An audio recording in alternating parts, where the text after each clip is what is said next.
Buenos días a todos y a todas en este día que nos acompaña y en las jornadas por la conmemoración del Día Internacional de la Mujer que se celebra el día de hoy, 25 de noviembre, y el Tribunal Electoral del Estado de Campeche, en coordinación con el Observatorio de Participación Política de las Mujeres en el Estado de Campeche, han realizado una serie de videoconferencias que empezaron desde el día de ayer, y hoy nos toca también una videoconferencia muy importante sobre la exclusión sistemática de las mujeres de la historia y la política como una forma de violencia, que nos dirigirá la maestra Larisa Ruth Pineda Díaz. Pues les doy la bienvenida a todos y en especial doy la más cordial bienvenida a los magistrados que integramos el pleno de este Tribunal Electoral del Estado de Campeche, magistrado Francisco Javier A. Ordóñez, quien es el presidente, el magistrado Carlos Luis Gutiérrez y su servidora Brenda Noemí Domínguez, quienes conformamos el pleno de esta institución. Asimismo, doy la bienvenida a todo el personal administrativo y jurisdiccional del tribunal y destaco la presencia en esta videoconferencia de la maestra Fátima Giselle Meunier Rosas, consejera electoral del Instituto Electoral del Estado de Campeche e integrante de la Comisión Técnica del Observatorio. A la licenciada Ruth Solís, en representación del doctor José Antonio Ruiz Hernández, rector de la Universidad Autónoma de Campeche. A la maestra Lady López Sonda, titular de la Unidad de Género del Instituto Campechano. A la maestra Jessica Castillo Chiro, en representación del profesor Nehemías Chicanché, titular de la Comisión Nacional para el Desarrollo de los Pueblos Indígenas, Delegación Campeche. Doctora Artemia Fabré Sarandona, presidente de la Asociación Civil, Diálogo y Movimiento.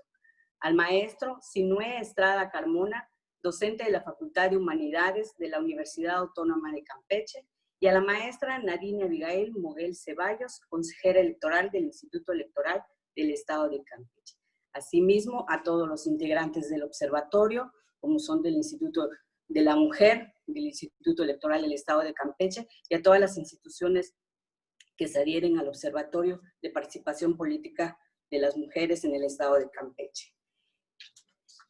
Procedo a leer una semblanza curricular de la maestra Larisa Ruth Pineda Díaz. Ella es licenciada en Derecho y maestra en Derecho Fiscal por la Facultad de la Jurisprudencia de la Universidad Autónoma de Coahuila. Maestra en Derecho Electoral por la Escuela Judicial del Tribunal Electoral del Poder Judicial de la Federación. Especialista en Derecho Electoral por el Centro de Capacitación Judicial del Tribunal Electoral del Poder Judicial de la Federación.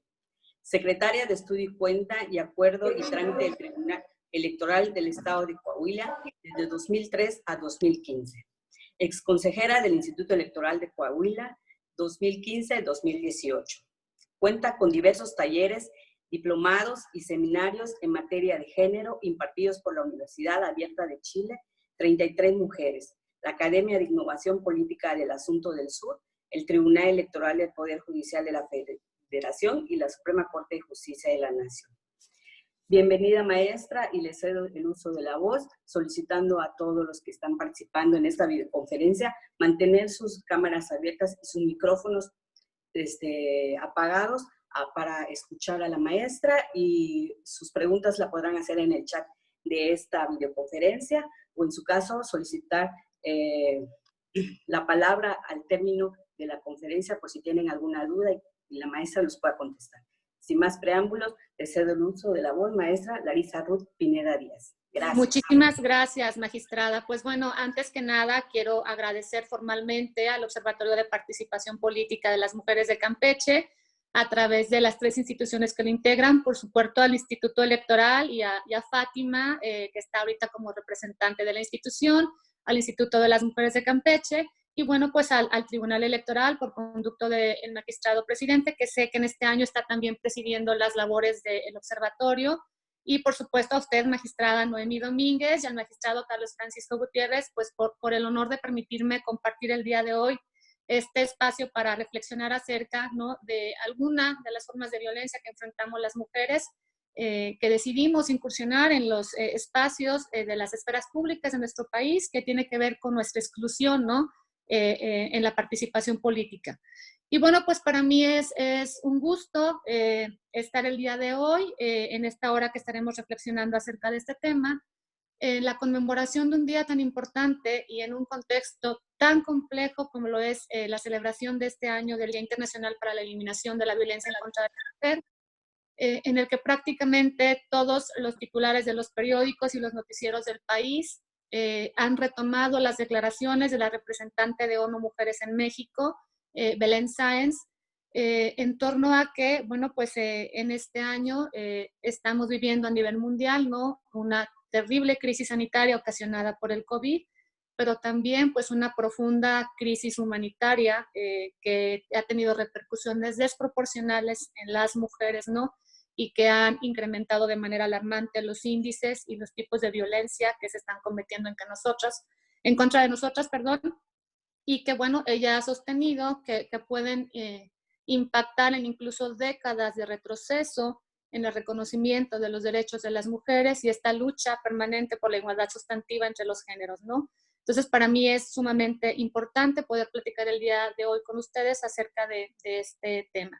Y pues bueno, cuando estuve pensando de qué manera podía ser mi plática de hoy un poco más interesante para ustedes, y por ser precisamente un órgano jurisdiccional electoral el que está proponiendo esta videoconferencia, pues decidí prescindir un poco de terminismos jurídicos y de cuestiones más técnicas, ¿no? Para hablar un poco más de la historia, ¿no? De la historia y de cómo la historia nos ha representado a las mujeres y de cómo también nos ha invisibilizado o excluido de los espacios de toma de decisiones y cómo esto ha tenido una repercusión directa en el ámbito político, ¿no? Y me vino a la mente pues un documental del año 2012 que fue producido por la BBC de Londres y que tiene su sustento en un libro de una doctora e historiadora inglesa, Ellen Castor, que reconstruye la vida de 4 de las mujeres más importantes de la realeza del medievo europeo. Y digo reconstruye porque en el libro deja muy claro, señalado, pues que había muy pocas alusiones o referencias a la vida, a los logros, a las capacidades de estas mujeres en los manuscritos de la época, por lo que pues fue un reto poder recopilar toda esta información. Y me permitiré el día de hoy hacer una breve como reseña histórica con el único propósito de poder despejar la interrogante de si nosotras, las mujeres mexicanas de este siglo XXI,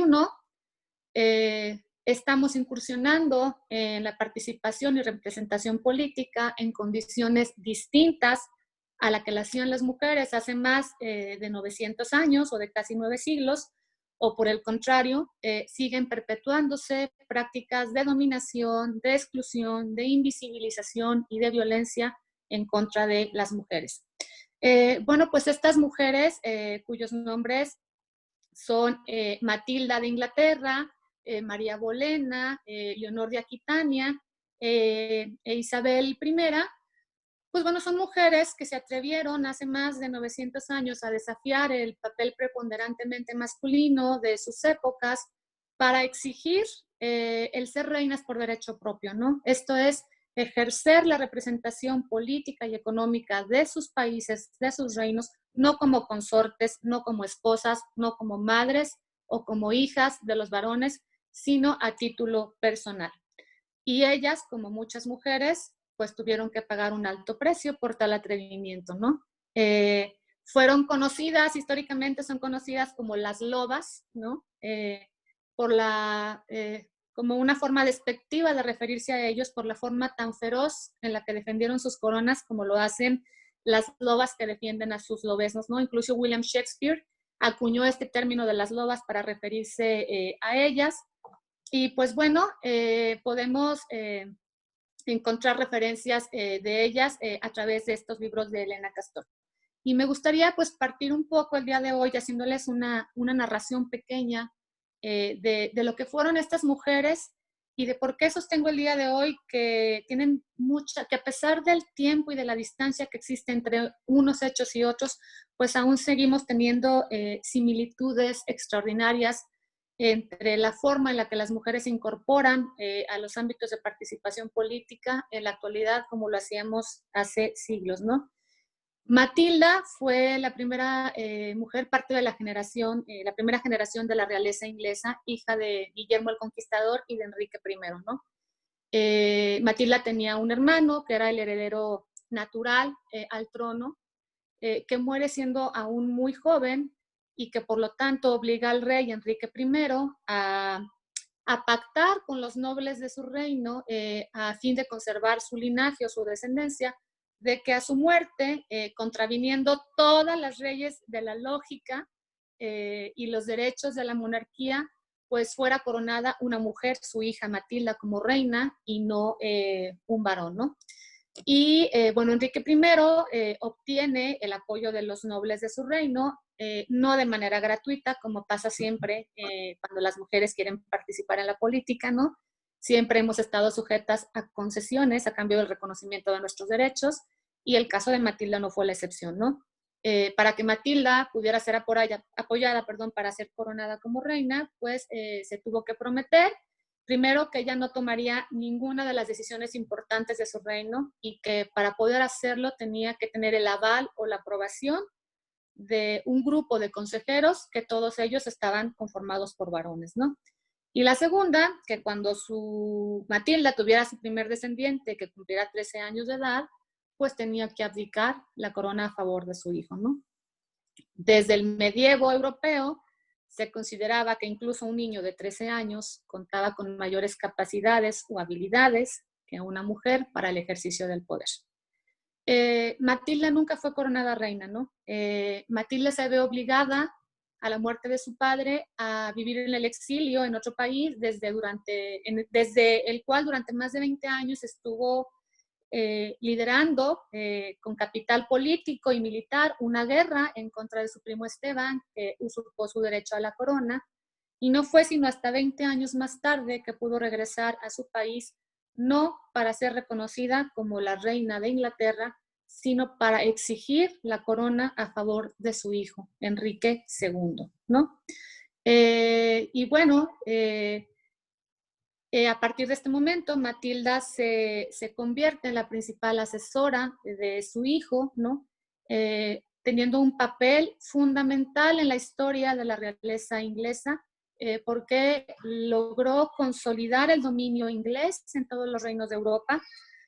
No obstante ello, cuando tratamos de buscar referencias a la vida de Matilda, a lo que fue, pues los vestigios de esta mujer audaz, intrépida, una excelente estratega política y militar, pues quedaron borrados de la historia, ¿no? Y me gustaría leerles un fragmento del epitafio de Matilda, que evidencia de manera muy gráfica cómo las mujeres sistemáticamente hemos sido excluidas e invisibilizadas en la participación política y la toma del poder y decisiones, ¿no? En el epitafio de Matilda se escribió: grande de nacimiento, más de casamiento, pero mayor en descendencia. Aquí yace la hija, la esposa, la madre de Enrique II, ¿no? De esta manera, pues históricamente Matilda, más que ser reconocida por sus logros profesionales, como ocurre con muchas mujeres en la actualidad, pues fue relegada en la historia a su rol de madre y de consejera de su hijo, no obstante haber ganado la corona para él. Y bueno, pues a Matilda durante el siglo XII y XV le siguieron otras 3 mujeres que también inspiradas por esta reina, pues decidieron reclamar para ellas mismas el derecho de ser reinas. Y lo interesante de la vida de estas mujeres es percatarnos que estos actos de invisibilización o de exclusión no son actos aleatorios o actos que se han hecho de manera inconsciente, ¿no? En la actualidad hay suficiente evidencia científica para sostener que este tipo de actitudes de invisibilización y de exclusión son estrategias armadas políticamente para relegar a las mujeres de los espacios de toma de decisiones y de la oportunidad de su derecho a decidir, a participar, a formar parte del poder y de la esfera pública, que es en donde se toman las decisiones más importantes en la vida de cualquier nación, ¿no? Y bueno, pues hasta este momento de la charla se estarán preguntando, bueno, ¿por qué esta mujer viene a hablarnos el día de hoy? De otras mujeres que no guardan ninguna relación en apariencia, ¿no? Con las mujeres mexicanas que estamos el día de hoy conectadas en esta conferencia, tratando de aprender un poco de la violencia y de las formas de violencia que se ejercen en contra de las mujeres. Y bueno, la razón, esto obedece a dos razones principales. La primera es evidenciar, ¿sí? De una manera clara cómo situaciones y hechos concretos que ocurrieron hace tantísimo tiempo han tenido que ser reconstruidos a lo largo de la historia en virtud de que no existían referencias directas ningunas a los logros, atributos y capacidades de las mujeres, y este es un fenómeno que no solamente ocurre en Europa, sino que es común a nuestros tiempos, ¿no? Recientemente ha habido una importante reforma, simplemente los libros de educación de la Secretaría de Educación Pública, en los que se incluye ya, ¿no? Como parte del conocimiento de los niños, no solamente a los héroes de la patria, sino a las heroínas que nos dieron patria, y han sido aspectos muy destacados también en las celebraciones por la independencia de nuestros últimos presidentes, ¿no?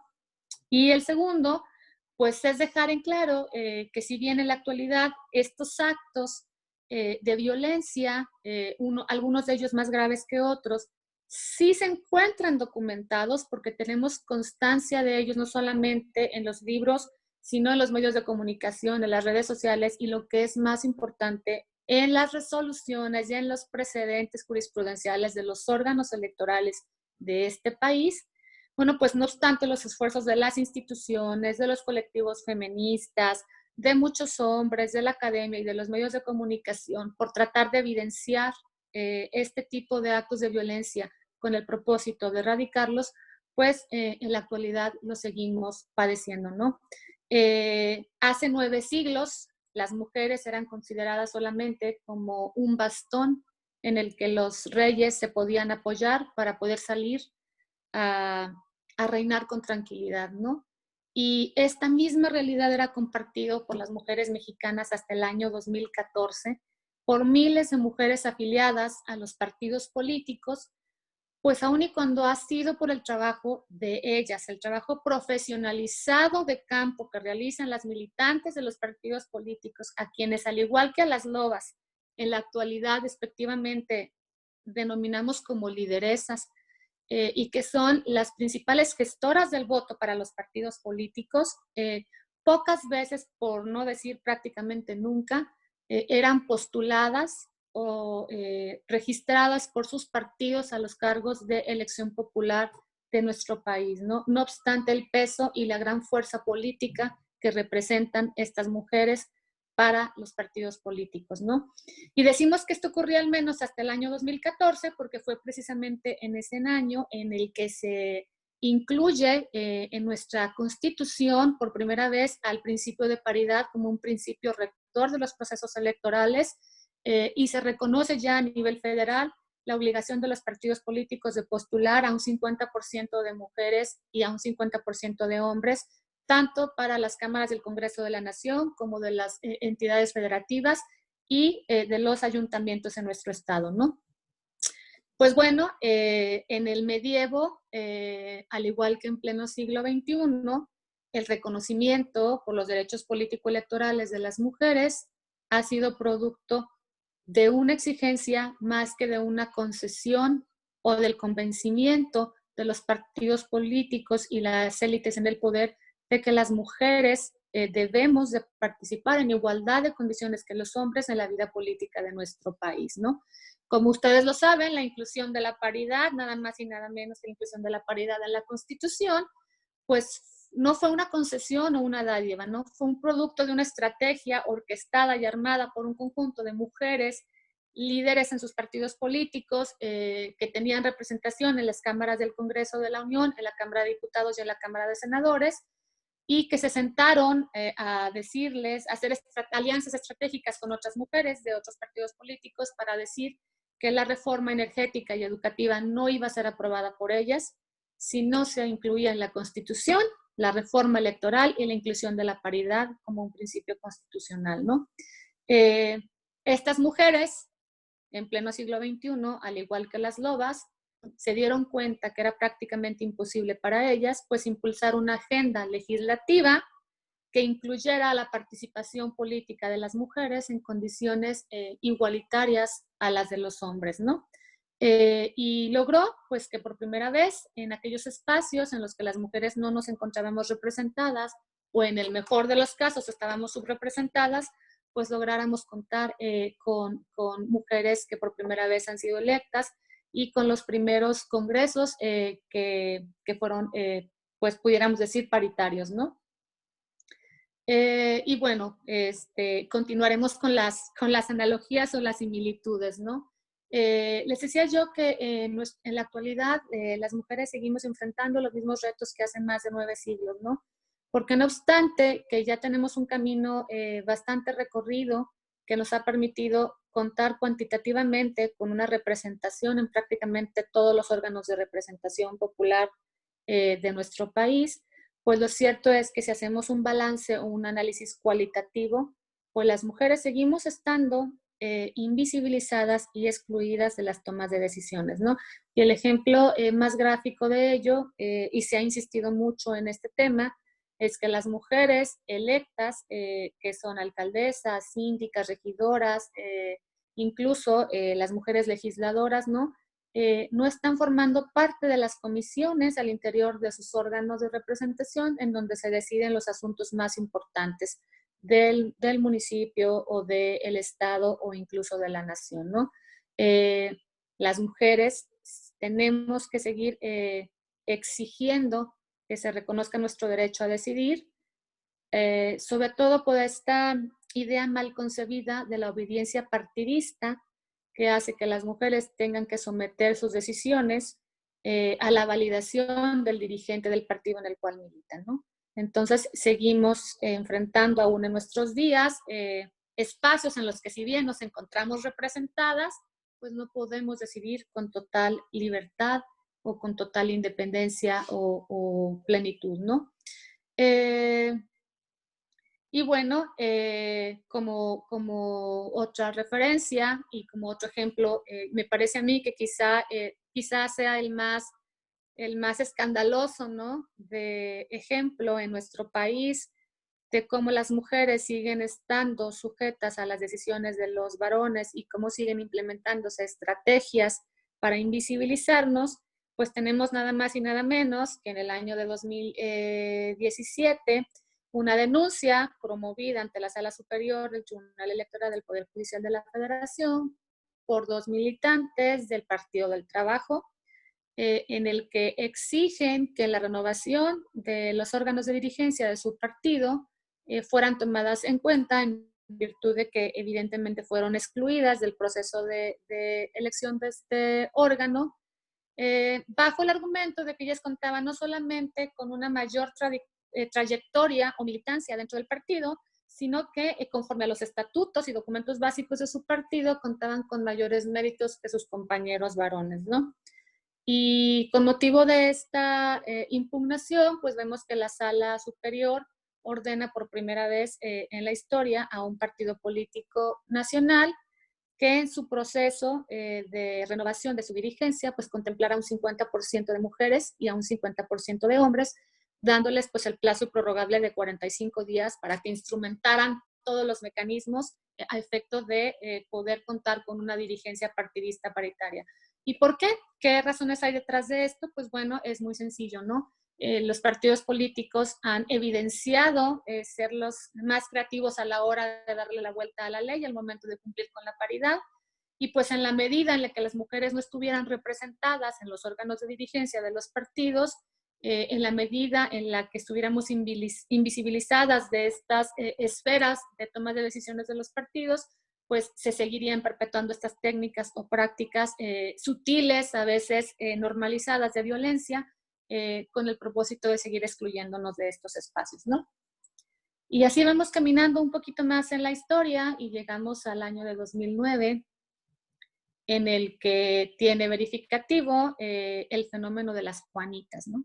Que todos conocemos, quienes estamos hoy, el día de hoy conectados, todos tenemos conocimiento de esta sentencia emblemática emitida por la Sala Superior, que fue también impulsada por un grupo de mujeres militantes de partidos políticos y que fue una estrategia de reacción ante una técnica utilizada por los partidos políticos para dejar fuera a las mujeres de espacios que ganaron de manera legítima en la urna, ¿no? En la primera sesión, el 3 de septiembre de 2009, en la primera sesión de la recién designada legislatura del Congreso de la Unión, se presentaron nada más y nada menos que 18 solicitudes de licencias de mujeres para abandonar sus curules, no obstante haberlas ganado a través del principio de mayoría, a través de una elección, con el único propósito de dejar esos espacios a sus compañeros de fórmula, que eran todos varones, ¿no? Este es uno de los ejemplos más emblemáticos que podemos encontrar documentados en las resoluciones de los tribunales de estas técnicas o estrategias de exclusión y de invisibilización de las mujeres en los espacios de tomas de decisiones, ¿no? Y bueno, pues esta práctica se siguió perpetuando hasta que en 2011 la Sala Superior, como ustedes saben, exigió a los partidos políticos, a efecto de evitar estas prácticas, pues el postular a fórmulas integradas completas por mujeres, ¿no? En los espacios en los que la propietaria era mujer, pues la suplente tenía que ser mujer, y en aquellas en las que estaban encabezadas por hombres, bueno, pues sí se permitía que las suplentes fueran mujeres, ¿no? Y pues bueno, una vez superado este reto, este obstáculo, tenemos que para el año 2011, bueno, pues nuevamente nos volvemos a encontrar con otro acto más de violencia en contra de las mujeres, un acto sistemático propiciado desde las propias instituciones políticas y que tuvo que ver con el hecho de que ahora, para cumplir con el principio de paridad, bueno, pues los partidos políticos comenzaron a postular a sus mujeres en aquellos distritos o municipios en los que sabían que no tenían ninguna posibilidad real de ganar a las elecciones, ¿no? En los distritos perdedores. Y entonces, pues bueno, nuevamente esta batalla se tuvo que ganar en los tribunales, en donde el Instituto Nacional Electoral emite una serie de lineamientos o reglamentos obligando a los partidos políticos a postular a sus mujeres, a dividir, digamos, sus espacios geográficos de postulaciones en segmentos de alta competitividad, competitividad media y baja competitividad, y a exigir que en cada uno de estos segmentos pues hubiera una representación o espacios designados exclusivamente a las mujeres, con el propósito de que no todas se encontraran en los perdedores. Si bien es cierto, estos reglamentos del Instituto Nacional Electoral no pudieron prosperar porque ya se encontraba iniciado el proceso electoral y no pudieron consolidarse en ese año, pues fueron retomados con posterioridad y vemos que en el siguiente proceso electoral, bueno, ya el Instituto Nacional Electoral en el año 2016 tiene ya los lineamientos funcionando, en donde se reserva no solamente un porcentaje de distritos para las mujeres, sino de distritos ganadores, incluyéndose dentro de ellos a otro grupo vulnerable que son las comunidades indígenas. Y bueno, vamos a ver que en este proceso de evolución por la busca de espacios de mayor participación para las mujeres, perfilándonos ya en lo que quisiera aterrizar el día de hoy con ustedes, que es la violencia más sutil que podemos percibir, que es la invisibilización y la exclusión.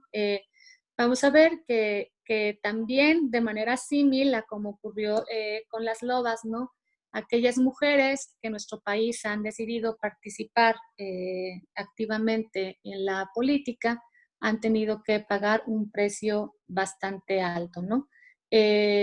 Tenemos, por ejemplo, historias documentadas no solamente en el proceso electoral actual, el más reciente, del año 2020, en donde acabamos de tener conocimiento de que la alcaldesa de un municipio de Veracruz, ¿no? Acaba de ser ejecutada, sino también hay muchos actos que están documentados de violencia. Tenemos un caso muy simbólico que es en Chiapas, muy cercano a ustedes, de Rosa Pérez en el municipio de Chenelo, Chiapas, ¿no? Que no obstante haber sido electa como alcaldesa en su ayuntamiento, ¿no? Fue obligada a abandonarlo por amenazas perpetuadas directamente en contra de ella y en contra de sus familiares, y tuvo incluso que solicitar medidas precautorias para asegurar su integridad física, para poder tener la posibilidad de gobernar en su ayuntamiento.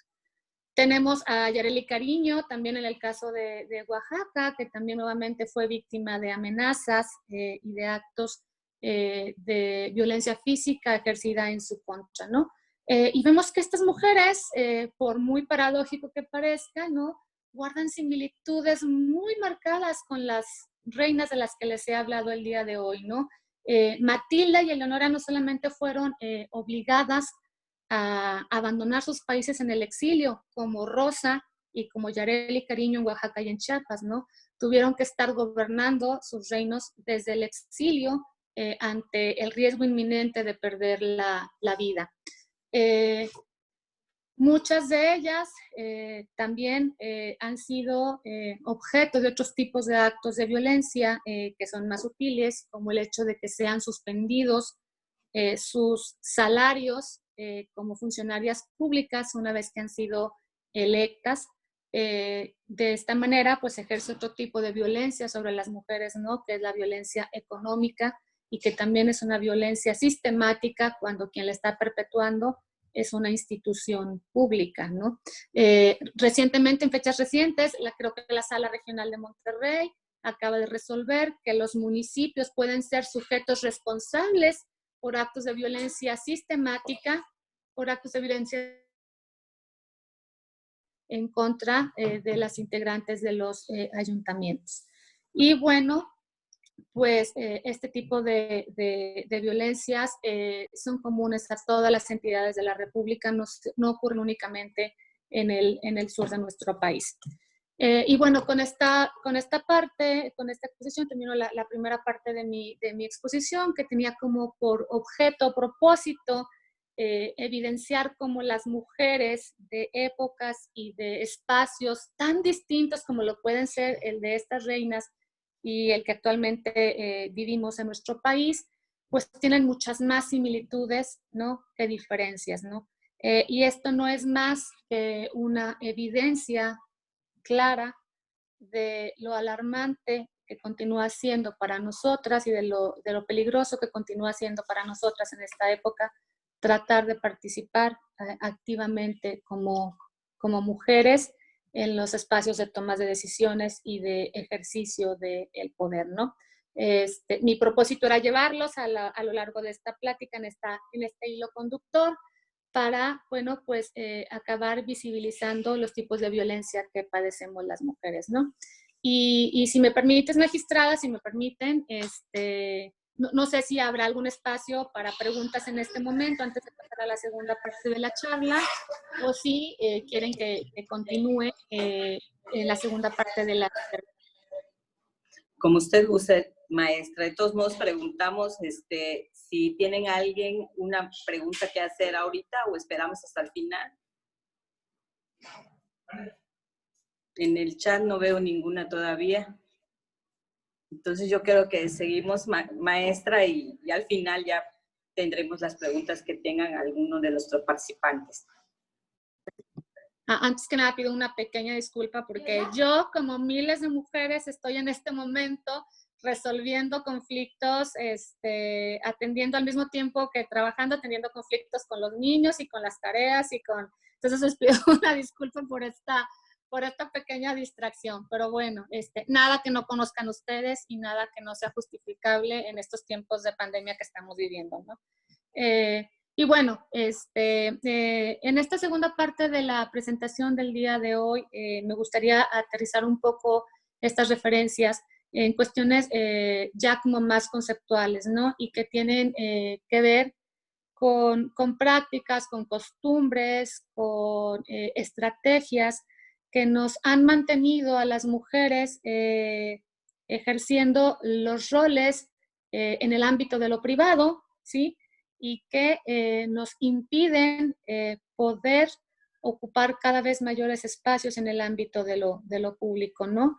Y bueno, estas prácticas, estas teorías, si bien han sido ejercidas durante toda la historia de la humanidad en contra de las mujeres, bueno, pues ahora podemos ver que ya tenemos una definición, una forma de llamarlas, una forma de identificarlas y de documentarlas, ¿no? Y esto da la pauta para mencionarles el día de hoy, pues a los fenómenos o a tipos de violencias o microviolencias que se dan en el espacio de la esfera pública, ¿no? Yo creo que todos hemos escuchado el día de hoy el famoso mansterrupting, ¿sí? Que no es otra cosa, sino es que esta práctica que se da en los espacios públicos o profesionales de las mujeres, en los que cuando una mujer se encuentra, digámoslo, en un órgano colegiado tomando unas decisiones, es permanentemente interrumpida por sus colegas varones como una forma sutil, prácticamente normalizada, de excluirlas de los espacios de tomas de decisiones, ¿no? Yo no sé si quienes están presentes el día de hoy aquí conmigo lo hayan experimentado en alguna ocasión, ¿no? Pero ya hay muchas imágenes que simbolizan de manera muy clara cómo este fenómeno se está perpetuando al interior de las instituciones, ¿no? Y evolucionamos también en estas técnicas de invisibilización y de exclusión, ¿no? Y tenemos otro fenómeno que es el gaslighting. No sé si ustedes sepan qué significa esta microviolencia que es cometida contra las mujeres el día de hoy, ¿no? ¿Alguien que sepa qué es el gaslighting? Si le parece bien, magistrada, y alguien quiere escribir en el chat para darle, digamos, alguna continuidad, ¿no? Bueno, pues el gaslighting es una práctica que tiene por objeto o como fin fundamental el convencernos a las mujeres que estamos exagerando cuando hacemos solicitudes o peticiones, ¿no? Que estamos locas. Es un micromachismo o una microviolencia que tiene como propósito convencernos que lo que estamos pensando es producto de nuestra imaginación y que no estamos siendo violentadas o vulneradas, sino que estamos exagerando en nuestras peticiones. Y aunque ustedes no lo crean, este tipo de micromachismos o microviolencias que tienen por objeto la exclusión y la invisibilización de las mujeres, también está ya documentada, ¿no? En antecedentes en los órganos electorales de este país, ¿no? Tenemos un caso muy relevante de una magistrada de un órgano electoral que se atrevió a denunciar ante la Sala Superior que estaba siendo objeto de violencia política por razón de género por sus propios colegas varones del tribunal en el que ella participaba, ¿no? Y este tipo de violencia iba desde actos tan sutiles como el no ser convocada con la debida pertinencia a las sesiones, como el obstaculizarle el acceso a los expedientes sobre los que ella tenía que emitir, pues evidentemente, alguna opinión, como el convocarla a altas horas de la noche a atender asuntos que podían haber sido atendidos en horarios laborales, y levantarle permanentemente actas administrativas bajo el argumento, ¿no?, de que estaba exagerando, que eran actos que se imaginaba, que no tenía ningún sustento jurídico, ¿no? Y bueno, pues esta magistrada estuvo documentando durante un periodo amplio de tiempo todas estas prácticas sutiles, invisibles, de las que estaba siendo objeto, y llevaron a la Sala Superior a una resolución también emblemática para muchas mujeres, en las que se reconoció que estas prácticas no eran normales y que en efecto no eran producto de su imaginación, sino que ella estaba siendo objeto de una estrategia orquestada para ser excluida de un espacio de toma de decisiones que debería de ejercer en igualdad de condiciones que sus colegas varones, ¿no? Y entonces vamos viendo cómo estos conceptos o definiciones, bueno, pues ya van aterrizándose en precedentes jurisprudenciales y van sentando las bases para un avance en el reconocimiento de los mismos. Y en otra arena, en otros ámbitos, tenemos otras prácticas como el biopropiating. Este término, todos son términos anglosajones porque quienes se han encargado de documentarlos o de definirlos, pues han sido prácticamente autores norteamericanos o ingleses, pero bueno, tiene su explicación y su traducción en nuestro idioma, ¿no? Y el biopropiating no es otra cosa más que apropiarse de las ideas, ¿sí?, que son propuestas por una mujer en un espacio de discusión, de intercambio de ideas y de pensamientos, y atribuírselos a un hombre, ¿no? Esto es muy común que se dé en el espacio de la academia, ¿no? Cuando una mujer está incursionando en un ensayo, cuando una mujer está proponiendo un término nuevo, pues bueno, quienes están a su alrededor se apropian de estas ideas, se apropian de este tipo de hallazgos y se atribuye el reconocimiento por estos méritos a un hombre, ¿no? Y también de este tipo de prácticas tenemos ya muchos antecedentes y tenemos documentación no solamente en antecedentes judiciales, sino también los estamos viendo reflejados, ¿no?, en otras agencias de sociabilización, como lo son los medios de comunicación, las películas, las series, ¿no? No sé si ustedes han visto una película que hay acerca de una pintora que se hizo muy famosa porque pintaba estos cuadros de personajes con unos ojos muy grandes, ¿no? Y que en virtud de que no podía venderlos porque el arte que era producido por las mujeres no era altamente evaluado, pues bueno, firma todos sus cuadros su esposo, ¿no?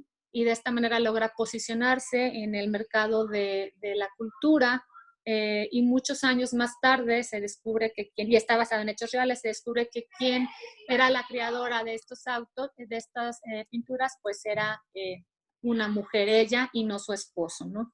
Y bueno, pues esto trasciende mucho más allá de las pantallas, son actos que vivimos las mujeres todos los días, que presenciamos en nuestra vida cotidiana, y que nos han hecho que no estemos presentes en todos los espacios en los que hemos contribuido con nuestras capacidades y con nuestros talentos y con nuestros esfuerzos, ¿no? Pues bueno, me parece que con esto he abordado como estos tipos de violencias que tienen como propósito la exclusión de las mujeres. Y me gustaría pues comenzar, no sé si lo usa usted, magistrada, con la etapa de intercambios de ideas entre quienes participaron el día de hoy. Les digo bajo la aclaración de que mi intención el día de hoy era precisamente hacer una plática mucho más desprovista de términos jurisdiccionales y mucho más relacionada con la vida diaria de las mujeres y con los esfuerzos diarios de participar activamente, ¿no?, en los espacios de toma de decisión.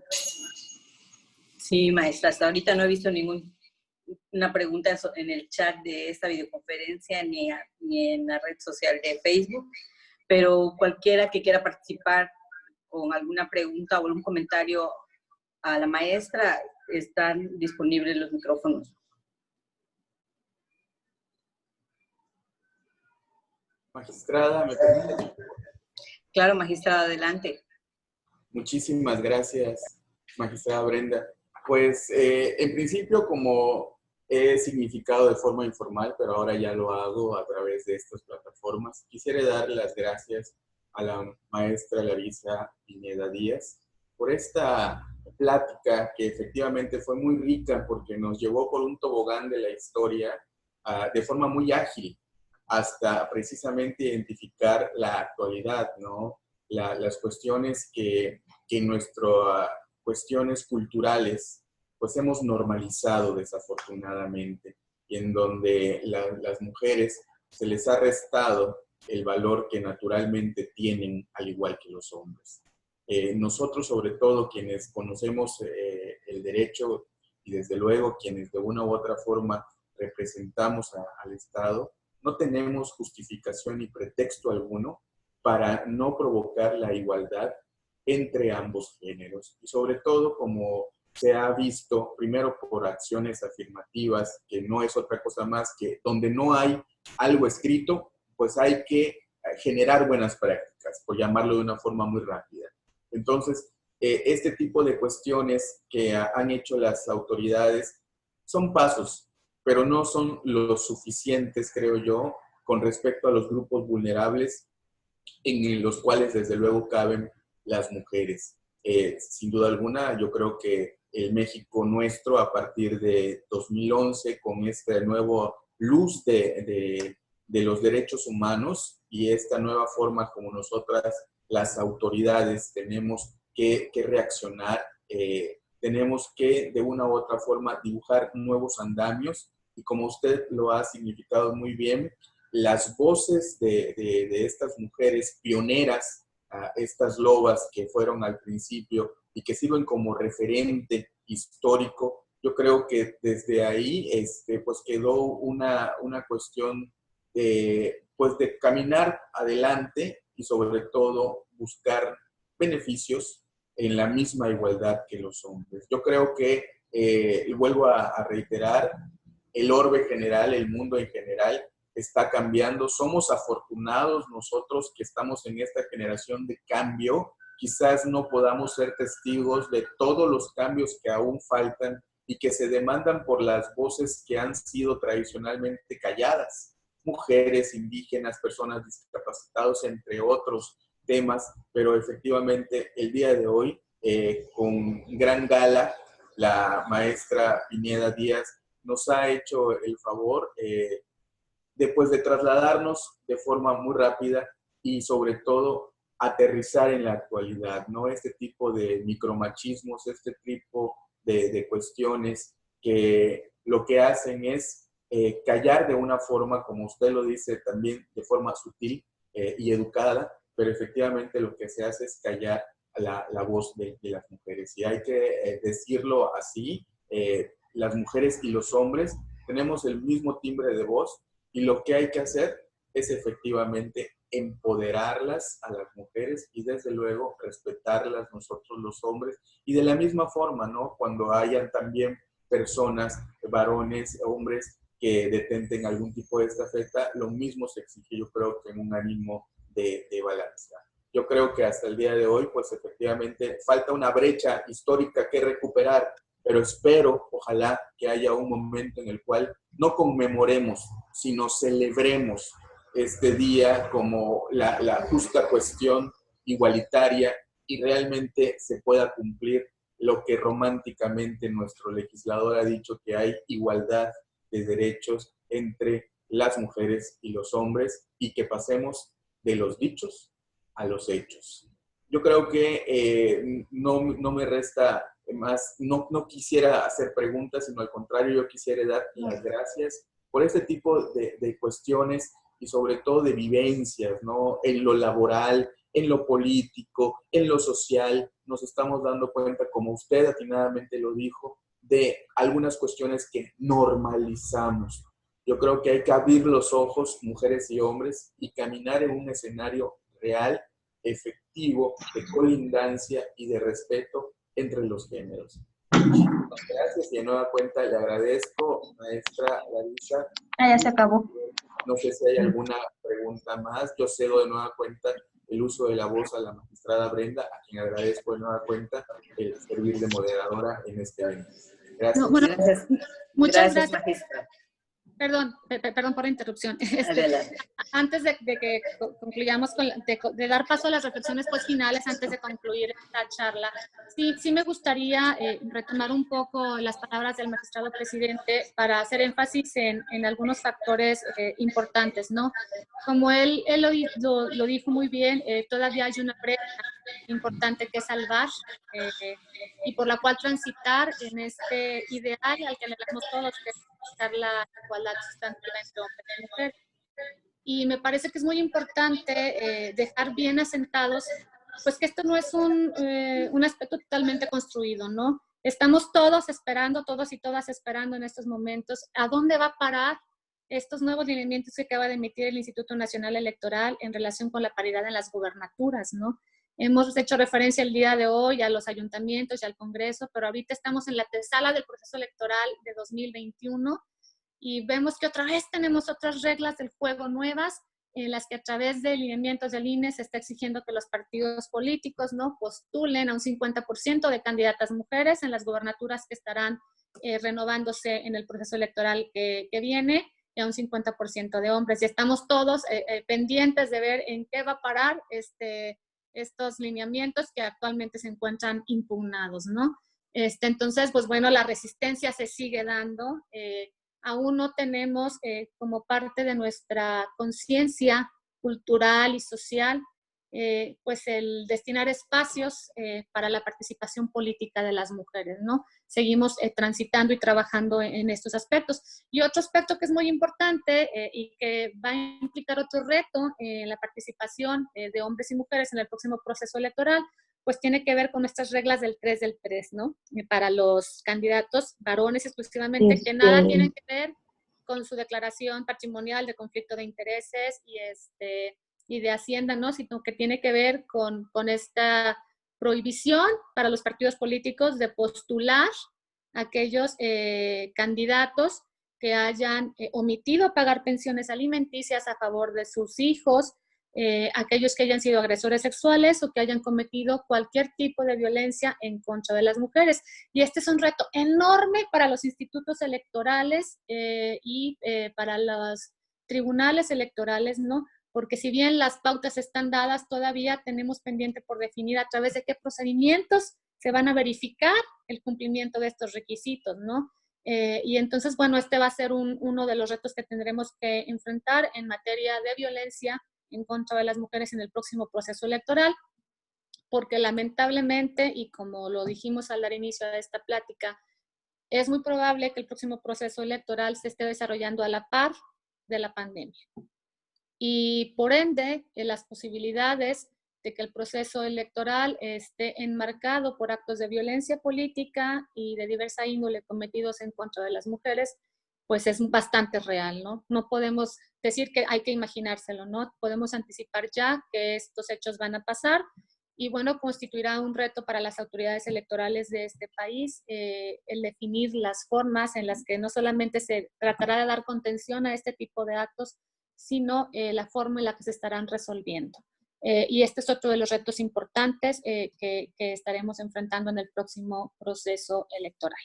Y pues bueno, me parece a mí que con estos dos temas pues quedaría ya abordada las aristas más importantes de la participación política de las mujeres, aunque no resueltas, ¿verdad? Seguiremos enfrentándonos día con día a nuevas técnicas más perfeccionadas, más imperceptibles y más sutiles de violencia en contra de las mujeres, ¿no?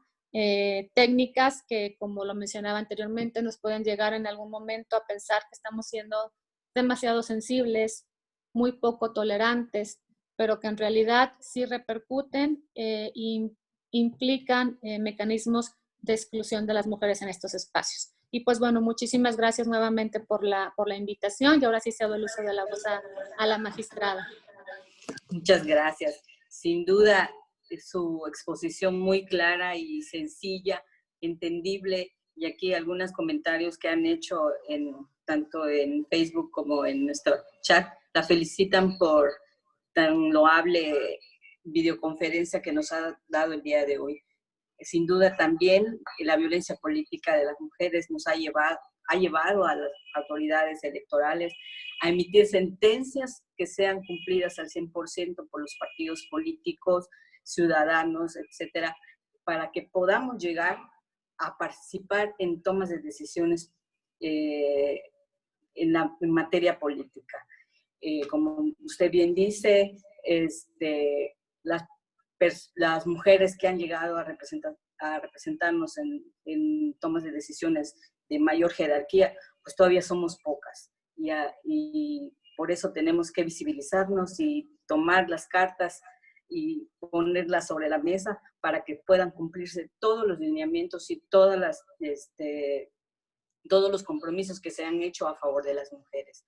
Pues no me resta que agradecerle por esta videoconferencia y en nombre del Tribunal Electoral y del Observatorio le damos un reconocimiento a usted, maestra Larisa Ruth Pineda Díaz, por sustentar la conferencia magistral La exclusión sistemática de las mujeres de la historia y la política como una forma de violencia en el marco del Día Internacional para la Eliminación de la Violencia contra la Mujer, Día Naranja. Por mi parte, le agradezco y en nombre de nuestros compañeros del tribunal y del pleno, le volvemos a agradecer nuevamente su participación. Y a todos los que están. Adelante. No, muchas gracias y también pues reiterar el compromiso que desde la Asociación Mexicana de Consejeras y Exconsejeras Electorales se está haciendo por tratar de colocar estos temas en todos los foros posibles. El día de hoy desde la Asociación Mexicana de Consejeras Electorales estaremos participando activamente en los eventos conmemorativos al Día Internacional contra la Eliminación de la Violencia, ¿no? Y por conducto de Marimar Trejo, presidenta de la Asociación Mexicana de Consejeras Electorales, y de Fátima, que también forma parte, Fátima, consejera electoral en Campeche, que también forma parte de la asociación, pues muy agradecida por el honor de poder compartir este espacio con ustedes.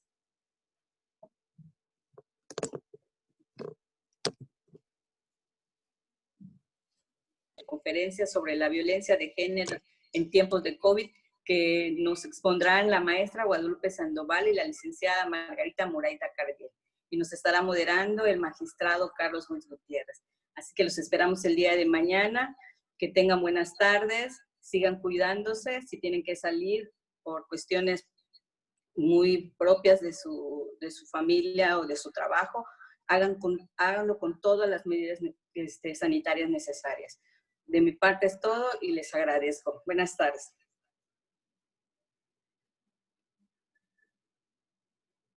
Muy buenas tardes. Nos vemos. Felicidades, Lari.